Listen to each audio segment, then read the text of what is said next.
Okay, good afternoon guys. This week I'm going to try showing you some drafting techniques. So first thing I'm going to do is kind of explain what some of the tools are. You might not have any of these tools. I'm hoping you have some of them because if you have your typical math kit you should have a few basic tools. So the most important ones are actually going to be your pencil. Nice and simple, any pencil will do as long as it's sharp. An eraser, extremely useful, make sure you have one. And then your next most important tool is going to be a ruler. So that can be a ruler in inches, centimeters, it can be small, large, whatever, it doesn't really matter. Whatever you have is what we're going to work with. So those are just the basic tools that you for sure already know. Eraser, pencil, and rulers. Other tools that are useful, but not necessary in our case, is something like a compass. So a compass actually has a sharp metal point and a pencil lead in the end, and it's for drawing circles. So you adjust the size, set a point, and you draw your circle.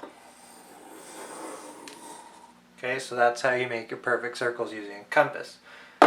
Other tools are triangles. So these triangles actually have very specific sizes. So this corner is 90 degrees and these two are 45.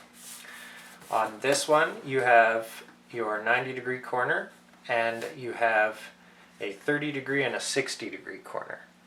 So that's just two very common triangles used in drafting.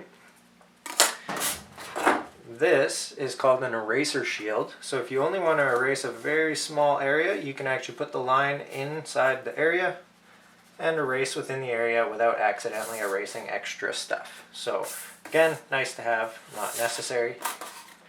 And then there's templates. So these are pre-sized shapes. So in this case we have 3, 4, 5, 6, 7, 8, 9, 10 millimeter holes. On here this one's actually imperial, so we have a 7/16, ½ inch, 9/16, 5/8, and so on, and a variety of shapes. So all you would do to use these is you would center them where they need to be and trace your shapes. So that's a very basic intro to kind of what the tools are. You're also of course going to need some paper. In my case here I've set up a blank piece of printer paper and I've taped it to the desk so it doesn't move. So you can do that as well to make it a little easier to work with.